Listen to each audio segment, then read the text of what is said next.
We're back. Ladies and gentlemen, we're back. Thank you. So happy to be back. But, I mean, by we, I guess I just mean me back, I guess. Wanted to start this episode off. Genuine apology for my absence.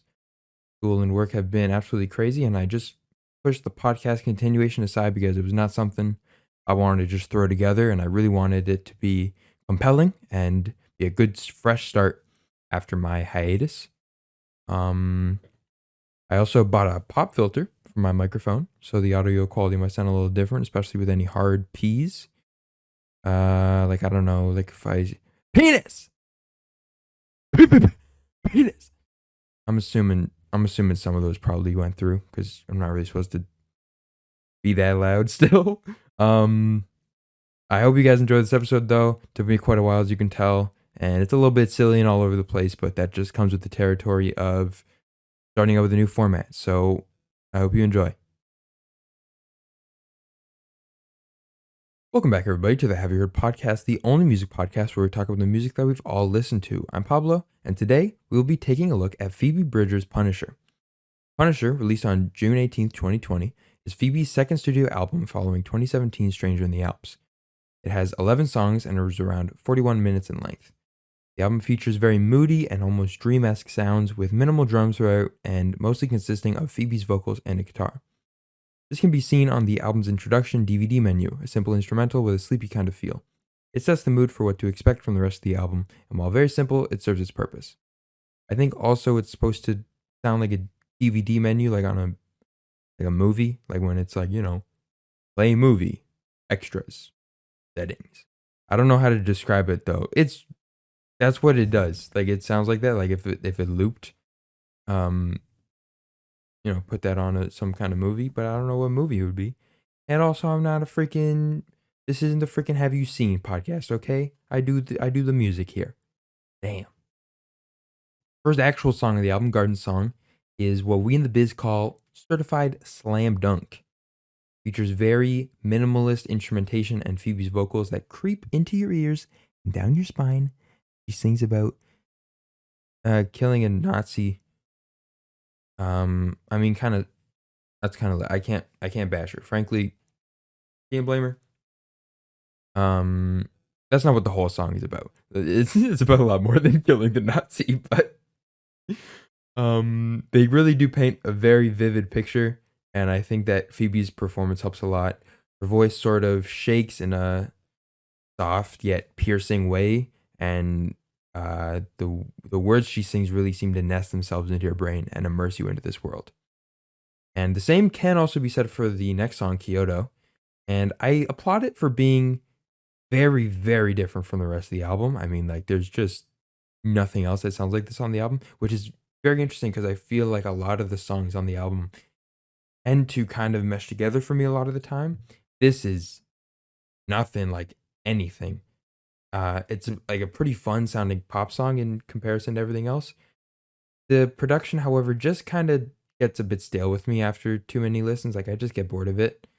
And I think the lyrics about her on again, off again relationship with her dad are well spoken.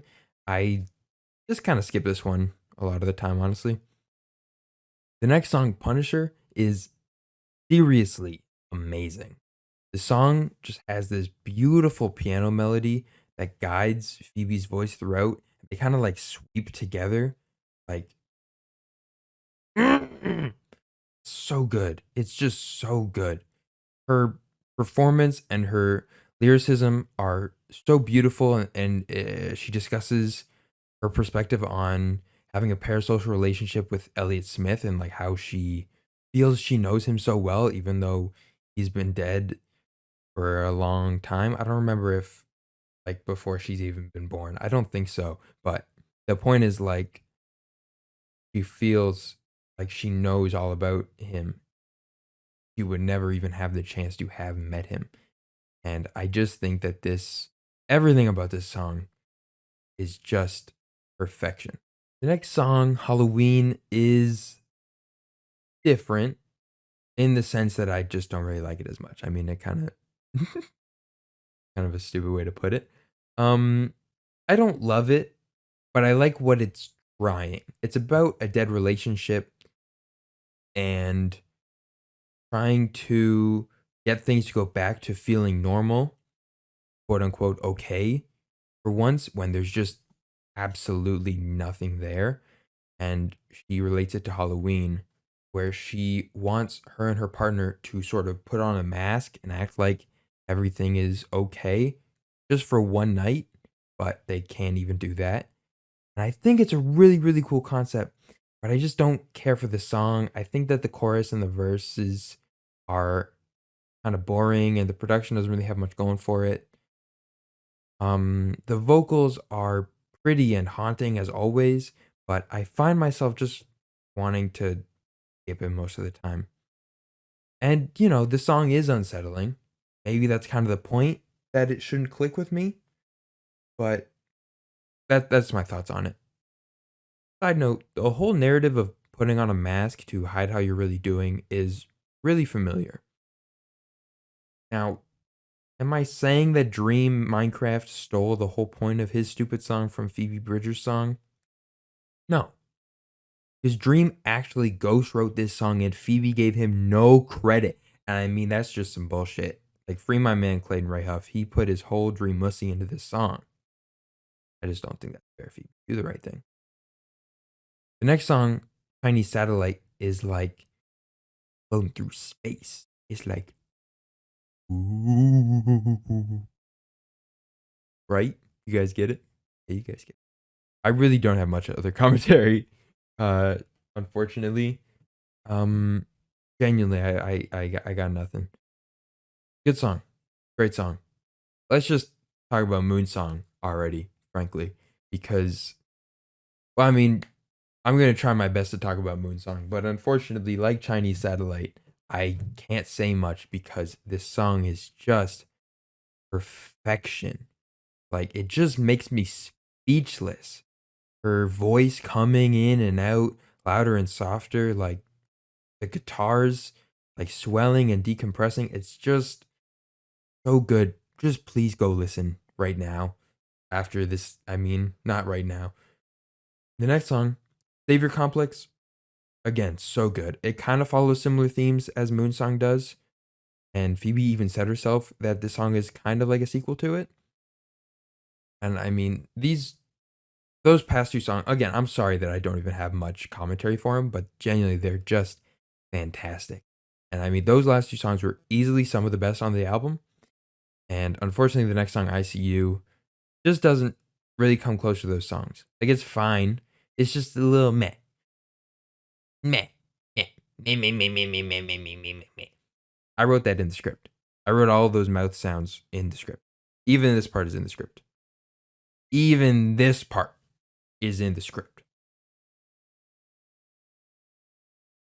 That's fucking stupid. I don't know why I did that. Next song, Graceland 2 is the long-awaited sequel to the critically acclaimed Graceland, which won 3 Game of the Year. No, that can't be right. Okay, here it is. Graceland 2 is a song. It's a lot less interesting per se. It's a decent song. It's a bit more folksy and has some pretty accompanying vocals, but overall, I was not too big a fan. As for the final song, I Know the End, it is a really interesting closer. And again, I got no words for it, unfortunately. Like, it's just it's something you have to experience. I feel like that's kind of something for the whole album. It's not something that someone can just tell you about and you will understand it. You need to not just listen, you need to experience it. That's the best way to put it, genuinely. Just, that's the best way to put it, genuinely. I'm sorry. Overall, Punisher is an incredibly interesting project that keeps me coming back on a somewhat regular basis. While not something I will find myself listening to all the time and having a share of songs that I don't care for, it has plenty of other songs that I think are outstanding. It's not even like, oh, they're good. Like, you give me freaking, what was the last review I did?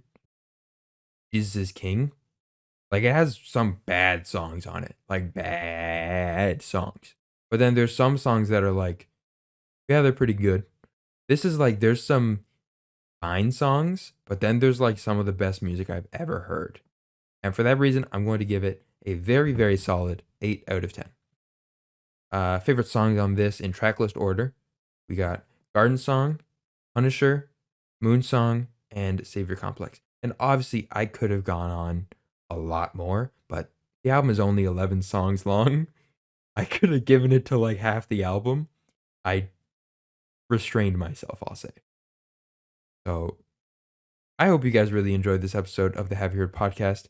I'm Pablo, and I will see you guys at some point. Don't really know when. I'll see you when I see you.